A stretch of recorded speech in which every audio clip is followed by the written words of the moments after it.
Hello नमस्कार दोस्तों, आज हम आप लोगों के लिए साइंस के अति महत्वपूर्ण प्रश्न लेकर के आए हैं। तो चलिए देखते हैं। पहला प्रश्न है, पीतल किसका बना होता है? पीतल तांबा और जस्ता के मिश्रण का बना होता है। फ्यूज तार किसका बना होता है? शीशा और टीन का बना होता है। कांसा किसका बना होता है? तांबा और टीन का बना होता है। तांबा और टीन का बना होता है। सोल्डर किसका बना होता है? शीशा और टीन का बना होता है। अगला है, परमाणु सिद्धांत के जनक कौन है? डाल्टन। इलेक्ट्रॉन की खोज किसने किया था? थॉमसन ने। प्रोटॉन की खोज किसने किया था? गोल्डस्टीन ने। न्यूट्रॉन की खोज किसने किया था? चैडविक ने। अगला है, नाभिक की खोज किसने किया था? रदरफोर्ड ने। हाइड्रोजन के कितने समस्थानिक होते हैं? तो हाइड्रोजन के 3 समस्थानिक होते हैं, प्रोटियम, ड्यूटेरियम और ट्रिटियम। कैंसर के उपचार में किस समस्थानिक का प्रयोग होता है? क्वार्ट 60 का। क्वार्ट 60 का उपयोग कैंसर के उपचार में होता है। घेंघा रोग, जिसे गलगंड रोग भी बोलते हैं, घेंघा रोग के उपचार में किस समस्थानिक का प्रयोग होता है? तो आयोडीन 131 का। नाभिकीय ईंधन के रूप में किसका प्रयोग होता है? यूरेनियम 235 का। ट्यूमर का पता लगाने के लिए किस समस्थानिक का प्रयोग किया जाता है? आर्सेनिक 74 यानी आर्सेनिक 74 का प्रयोग ट्यूमर का पता लगाने के लिए किया जाता है। सर्वाधिक वेधन क्षमता किस किरण की होती है? गामा किरण की। ठोस का सीधे गैस में परिवर्तन क्या कहलाता है? ठोस से सीधे गैस में परिवर्तन ऊर्ध्वपातन कहलाता है। इसके एग्जाम्पल है कपूर, नेफ्थलीन। इसको अगर जो आप गर्म कीजिएगा तो ये ठोस से सीधे गैस में परिवर्तन हो जाएगा। ठोस का द्रव में बदलना गलन कहलाता है। द्रव का ठोस में बदलना हिमीकरण कहलाता है। और द्रव का गैस में बदलना बाष्पीकरण कहलाता है, या पानी का भाप बनना बाष्पीकरण कहलाता है। गैस का द्रव में बदलना, भाप का पानी में बदलना संघनन कहलाता है। गैस का द्रव में बदलना या भाप का पानी में बदलना संघनन कहलाता है। गैस का ठोस में बदलना निक्षेपण कहलाता है, डिपोजिशन। गैस का ठोस में बदलना निक्षेपण या डिपोजिशन कहलाता है। शुष्क बर्फ किसे कहते हैं? तो ठोस कार्बन डाइऑक्साइड को, ठोस CO2 को शुष्क बर्फ कहते हैं। LPG का मुख्य अवयव क्या है? तो प्रोपेन और ब्यूटेन। CNG का मुख्य अवयव क्या है? तो मीथेन। परम शून्य ताप क्या होता है? परम शून्य ताप 0 डिग्री केल्विन या -273 डिग्री सेल्सियस परम शून्य तापमान होता है। पेड़ पौधे स्वपोषी होते हैं क्योंकि अपना भोजन वह स्वयं बनाते हैं। प्रकाश संश्लेषण में उत्पाद के रूप में कौन सी गैस निकलती है? तो ऑक्सीजन। श्वसन ऊष्माक्षेपीय अभिक्रिया है। श्वसन कैसा अभिक्रिया है? तो ऊष्माक्षेपीय अभिक्रिया है। लाल रक्त कोशिकाएं जिसे RBC भी कहते हैं, का निर्माण कहाँ होता है? तो अस्थि मज्जा में होता है। RBC का कब्रिस्तान किसे कहा जाता है? तो प्लीहा को, स्प्लीन को RBC का कब्रिस्तान कहा जाता है। रक्त में ऑक्सीजन का परिवहन कौन करता है? हीमोग्लोबिन नामक प्रोटीन। रक्त में ऑक्सीजन का परिवहन कौन करता है? तो हीमोग्लोबिन करता है। हीमोग्लोबिन क्या है? तो प्रोटीन है। प्रोटीन का बहुलक होता है एमिनो एसिड। प्रोटीन किसका बहुलक होता है? एमिनो एसिड का। विटामिन B12 का रासायनिक नाम क्या है? साइनोक्वालमिन। विटामिन B12 का रासायनिक नाम साइनोक्वालमिन है।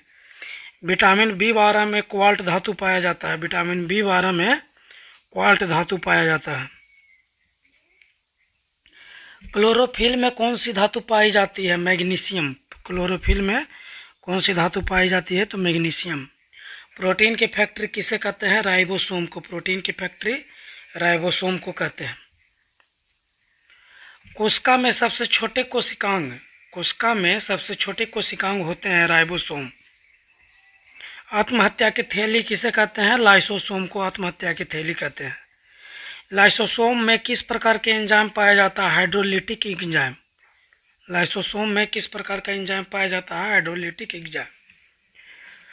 कोशिका का शक्ति ग्रीस या कोशिका का पावर हाउस किसे कहते हैं? तो माइटोकॉन्ड्रिया को। कोशिका का पावर हाउस माइटोकॉन्ड्रिया को कहते हैं। पादपों में कोशिका भित्ति किसकी बनी होती है? सेलुलोज की। पादपों में कोशिका भित्ति किसकी बनी होती है? सेलुलोज की। और कवक की कोशिका भित्ति किसकी बनी होती है? तो काइटिन की। लाइकेन किसका सहजीवन है? तो कवक और शैवाल का। परमाणु बम या परमाणु भट्टी नाभिकीय विखंडन के सिद्धांत पर कार्य करता है या नाभिकीय विखंडन का उदाहरण है। सूर्य तथा तारों की ऊर्जा का स्रोत नाभिकीय संलयन है। सूर्य तथा तारों का ऊर्जा का स्रोत नाभिकीय संलयन है। और हाइड्रोजन बम भी नाभिकीय संलयन का उदाहरण है। हाइड्रोजन बम भी नाभिकीय संलयन पर काम करता है। अगला क्वेश्चन है, कमरे के तापमान पर द्रव कमरे के तापमान पर द्रव अवस्था में मिलने वाली धातु कौन सी है? तो पारा। कमरे के तापमान पर द्रव अवस्था में मिलने वाली धातु कौन सी है? तो ब्रोमीन। लोहे पर जंग लगने पर भार में क्या परिवर्तन होता है? लोहे में जब जंग लगेगा तो भार बढ़ जाएगा। जंग का फॉर्मूला है Fe2O3 यानी कि नमी जब भी लोहे के संपर्क में आएगा उसमें जंग लग जाएगा। जंग का फॉर्मूला Fe2O3 है। लोहे पर जंग लगना रासायनिक परिवर्तन है। पानी का बर्फ में परिवर्तन होना भौतिक परिवर्तन है। भौतिक परिवर्तन किसे कहते हैं?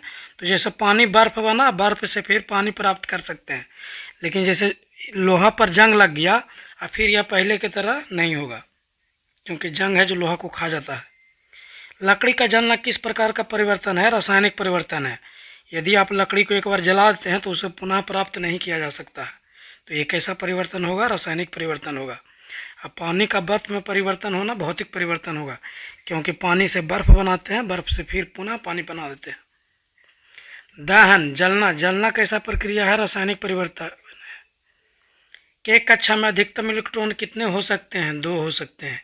एक कक्षा में अधिकतम इलेक्ट्रॉन कितने हो सकते हैं? 2 हो सकते हैं। एक कक्षा में अधिकतम इलेक्ट्रॉनों की संख्या 2 हो सकती है। इसका 2n² फार्मूला पर काम करता है। इसके n के जगह पर 1 लगेंगे तो 2 होगा। एल कक्षा में इलेक्ट्रॉन की अधिकतम संख्या कितनी होगी? 8। एम कक्षा में इलेक्ट्रॉन की अधिकतम संख्या कितनी होगी? 18। एन कक्षा में इलेक्ट्रॉन की अधिकतम संख्या कितनी होगी? तो 32। कौन सा विटामिन रक्त का थक्का बनाता है? विटामिन के रक्त का थक्का बनाता है। विटामिन के का रासायनिक नाम क्या है? तो फिलोक्विनिन। विटामिन के का रासायनिक नाम फिलोक्विनोन। नाभिकीय भट्टी में मंदक के रूप में किसका प्रयोग किया जाता है? तो मंदक के रूप में ग्रेफाइट और भारी जल का प्रयोग किया जाता है नाभिकीय भट्टी में। नाभिकीय भट्टी में नियंत्रक क्षण के रूप में किसका प्रयोग करते हैं? तो कैडमियम और बोरॉन की क्षण का प्रयोग करते हैं। अधिकतम प्रकाश संश्लेषण किस रंग में होता है? तो लाल रंग में होता है। ऑक्सीन और जिबरेलिन क्या है? ऑक्सीन और जिबरेलिन पादप हार्मोन है। रक्त किस प्रकार का उत्तक है? तरल संयोजी उत्तक है रक्त का पीएच मान 7.4 होता है। पेड़ पौधे में जल एवं खनिज लवण का संवहन कौन करता है? तो जाइलम उत्तक करता है। पेड़ पौधे में जल एवं खनिज लवण का संवहन कौन करता है? जाइलम उत्तक। पेड़ पौधे में भोज्य पदार्थ का संवहन कौन करता है? तो फ्लोएम उत्तक। पौधे में भोजन का संग्रह किस रूप में होता है? स्टार्च के रूप में होता है। जंतुओं में भोजन का संग्रह किस रूप में होता है? तो ग्लाइकोजन के रूप में होता है। चुनावी स्याही में किसका प्रयोग किया जाता है? चुनावी स्याही में किसका प्रयोग किया जाता है? तो सिल्वर नाइट्रेट का सूत्र होगा AgNO3। कृत्रिम वर्षा के रूप में किसका प्रयोग करते हैं? सिल्वर आयोडाइड का सूत्र AgI। सिल्वर आयोडाइड का सूत्र होगा AgI, सिल्वर आयोडाइड। फोटोग्राफी में किसका प्रयोग किया जाता है? सिल्वर ब्रोमाइड का। फोटोग्राफी में सिल्वर ब्रोमाइड का प्रयोग किया जाता है। किडनी की इकाई क्या है? नेफ्रॉन। किडनी की इकाई क्या है? नेफ्रॉन। फेफड़े की इकाई क्या है? तो एल्बुलाई। फेफड़े की इकाई एल्बुलाई है। पंच जगत वर्गीकरण किसने दिया था? RH व्हिटकर। पंच जगत वर्गीकरण किसने दिया? RH व्हिटकर। जीवाणु और नीलहरित शैवाल किस जगत में आते हैं? तो मोनेरा जगत में। युगलिना किस जगत में आते हैं? तो प्रोटिस्टा जगत में। पादपों का उभयचर किसे कहते हैं? पादपों का उभयचर किसे कहते हैं? ब्रायोफाइटा को। पादपों और जंतुओं के बीच संयोज कड़ी के रूप में किसे जाना जाता है? युगलिना को।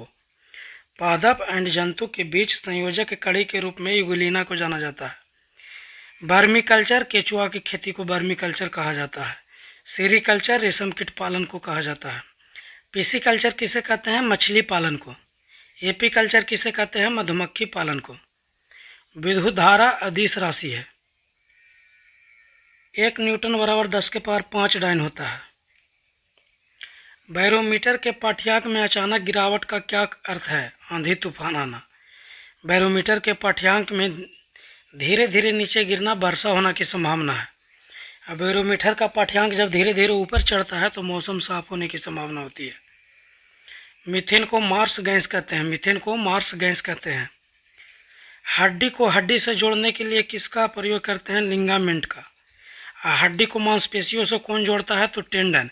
हड्डी को हड्डी से जोड़ता है लिगामेंट और हड्डी को मांसपेशियों से जोड़ता है टेंडन। अमोनिया का निर्माण किस विधि से होता है? हैबर विधि से। अमोनिया के निर्माण में उत्प्रेरक के रूप में किसका प्रयोग किया जाता है? लोहा का। अमोनिया में नाइट्रोजन और हाइड्रोजन का अनुपात कितना होता है? 1:3 होता है। अमोनिया में नाइट्रोजन और हाइड्रोजन का अनुपात 1:3 होता है। मूत्र में तीक्ष्ण गंध किसके कारण आती है? अमोनिया के कारण आती है। मीथेन का उत्सर्जन कहाँ कहाँ होता है? मीथेन गैस का उत्सर्जन कहाँ कहाँ होता है? तो धान के खेत में, दलहनी भूमि में, जुगाली करने वाले पशु से और कोयला खदान में होता है। 1 मोल कितने लीटर के बराबर होता है? तो 22.4 लीटर के बराबर होता है।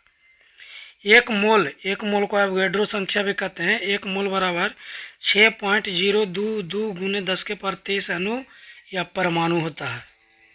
या परमाणु, अणु या परमाणु होता है। खाने का सोडा, बेकिंग सोडा और सोडियम बाइकार्बोनेट। खाने को सोडा को ही बेकिंग सोडा या सोडियम बाइकार्बोनेट कहते हैं। इसका सूत्र होता है NaHCO3।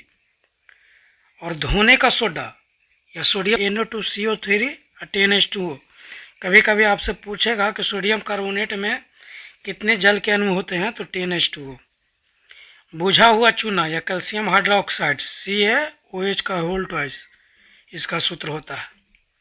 बिना बुझा हुआ चूना या कैल्शियम ऑक्साइड का सूत्र CaO होता है। परमाणु की त्रिज्या कितनी होती है? 10 के पावर -10 मीटर। आवर्त सारणी में ग्रुप 18 की परमाणुकता कितनी होती है? 1 होती है। ग्रुप 18 में निष्क्रिय गैस है, जिसे नोबल गैस भी कहते हैं या अक्रिय गैस भी कहते हैं। अक्रिय गैस की परमाणुकता 1 होती है, संयोजकता 0 होती है, याद रखिएगा। अक्रिय गैस की परमाणुकता 1 तथा संयोजकता 0 होती है। टिंडन प्रभाव किसमें दिखाई देता है? तो कोलाइड में टिंडन प्रभाव दिखाई देता है। चूने के पानी में कौन सी गैस प्रवाहित करने पर उसका रंग दुधिया हो जाता है? तो CO2 कार्बन डाइऑक्साइड।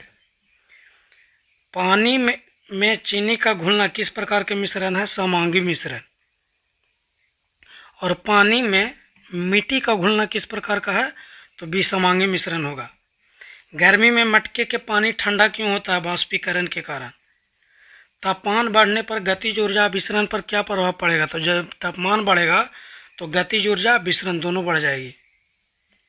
बर्फ़ का गलनांक कितना होता है? तो बर्फ़ का गलनांक 0 डिग्री सेल्सियस होता है। यह सबको याद रहता है, लेकिन बर्फ़ का गलनांक केल्विन में 273 केल्विन होता है। पानी का क्वथनांक कितना होता है? तो 100 डिग्री सेल्सियस। गर्म पानी की तुलना में भाप से अधिक जलन क्यों होती है? क्योंकि भाप में गुप्त ऊष्मा होती है। चीनी और जल के विलयन में विलय कौन है और विलायक कौन है? तो चीनी और जल के विलयन में विलय हो जाएगा चीनी और विलायक हो जाएगा जल। विलायक जल हो जाएगा। इनमें पूछेगा कि कभी कभी पूछेगा कि किसका मात्रक ज़्यादा होता है? तो विलायक का मात्रा भी ज़्यादा होगा। कोहरा, बादल, कुहासा, धुआं किस प्रकार के कोलाइड का उदाहरण है? तो एरोसेल। और इमल्सन का उदाहरण दूध है। दूध किसका उदाहरण है? इमल्सन का उदाहरण है। तत्व शब्द प्रयोग करने वाले पहले वैज्ञानिक कौन थे? तत्व शब्द का प्रयोग करने वाले पहले वैज्ञानिक कौन थे? तो Robert Boyle. Milk of magnesia या magnesium hydroxide MgH whole twice होता है इसका सूत्र। मिल्क ऑफ मैग्नीशिया का सूत्र होता है MgOH का होल ट्वाइस। इसे एंटा एसिड भी कहते हैं। थॉमसन के मॉडल के अनुसार परमाणु किस प्रकार के आवेश का गोला है? धनावेशित होता है।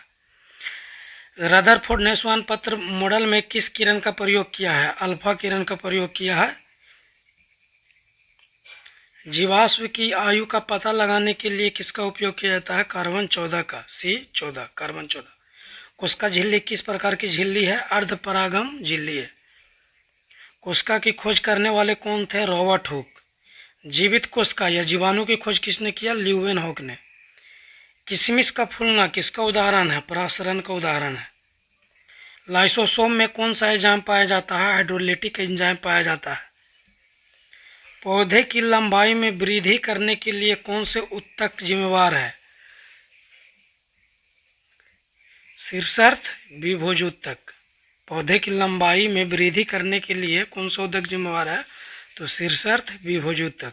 और तने की वृद्धि के लिए कौन जिम्मेवार है? तो पार्श्व विभोज ऊतक। Thank you for watching. Video अच्छा लगा हो तो लाइक कीजिएगा, सब्सक्राइब कीजिएगा और अपने दोस्तों के साथ शेयर कीजिएगा। Thank you.